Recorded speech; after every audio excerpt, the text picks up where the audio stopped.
Hi, it's Mike Stevenson here. Today we're going to look at video number 12 in the series of using business activity monitoring with Serverless 360 for Azure integration solutions. So in this video we're going to have a look at what we can do with Power Automate. So let's pretend we've got a scenario where I've got so in this scenario we've got a logic app and a flow in Power Automate, and we're going to trigger the logic app. It'll receive a message, and then we're going to use the BAM checkpoints to create a transaction and update it. But in this case, when my logic app gets so far down, I'm going to make a call out to a flow.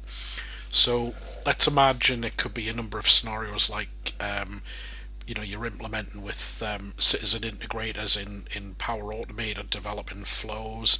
They might need to call into system integrations and this whole human workflow versus system workflow scenario. It's possible that you could even just be doing everything in Power Automate and there's no logic apps involved at all. The key thing is to demonstrate that two things. Number one, you can make flow and Power Automate work together. Number two, you can use BAM checkpoints from Power Automate, and everything you can do with logic apps you can also do with Power Automate. And what's going to happen is, as this flow of these two components work together, the BAM business telemetry is going to be sent to Serverless 360, and we're going to have a transaction that's going to be made up of shapes that happened in Power Automate and in logic apps. So having a quick look at that in action. So we start off, we'll have a look at our logic app here. So this one's the one for my Power Automate scenario demo.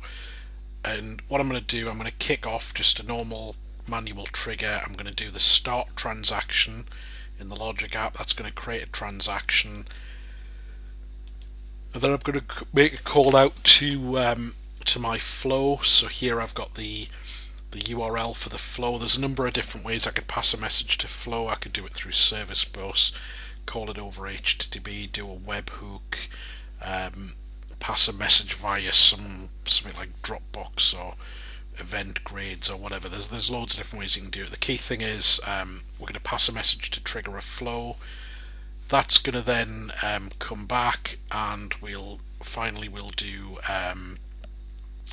do a checkpoint at the end. So everything in logic apps is things we've seen in other videos.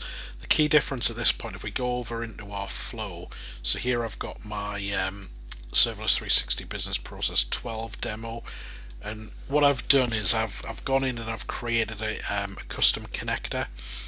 So here I can, just the same as what I did with logic apps, I can bring the Swagger in with a new custom connector up here, and I can import that. It'll create my connector, and what I'll need to do is down in the connectors I can set my my API key.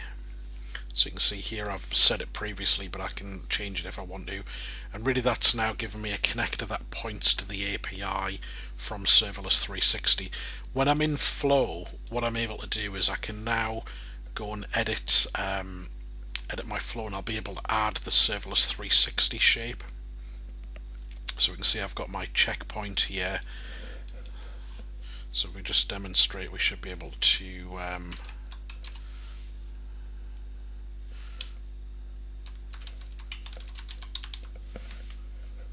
so I get my Serverless 360 BAM, and I'll get my my shapes that come up here. So I can basically call all of the same shapes that I was doing with logic apps, but from Power Automate instead.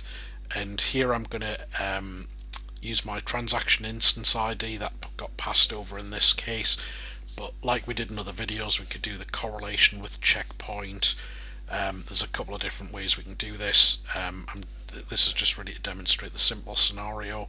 So I'm going to pass my stage name in. Now if we take a look at the transaction in Serverless 360, so I've just named them a bit nicer so you can see where they're executing from. So stage 1 happens in the logic app, stage 2 is in Power Automate, and stage 3 is back in the logic app. Now what we'll do is we'll just refresh this to make sure we've got the latest, so we can see there's two transactions I've tested earlier, and So if we go and just trigger this now, so we'll see that there's a run starts, and we'll see that that's gone through pretty quick there. And we can see I've now got my third transaction, and I've got the 3 stages that all happened, 2 in the logic apps, and in the middle one happened in flow. And if we go back up here, we'll be to see the one that happened just a few seconds ago. So we received a message, we called out to the Serverless 360 service, accepted our checkpoint, and we're able to implement a BAM process that now can flow across both Logic Apps and Power Automate. But likewise, once you've got your connector set up in Power Automate, you can make that available for your team to be able to use BAM, so you can have this nice easy operations view. So maybe, even if you're a scenario where you're a citizen developer, you're building solutions for your team, but the rest of your team might not be as experienced. So one of the scenarios could be that you can let people see what's happening in Serverless 360. In BAM, they can see how far through the process it got, and it doesn't need to worry about the fact that there might be 50 other shapes in the logic app or the flow. You're just giving them the kind of high level sort of business view of what's happening in that process. So hopefully that's a really useful video, and that gives some people ideas about how you can leverage Power Automate with BAM.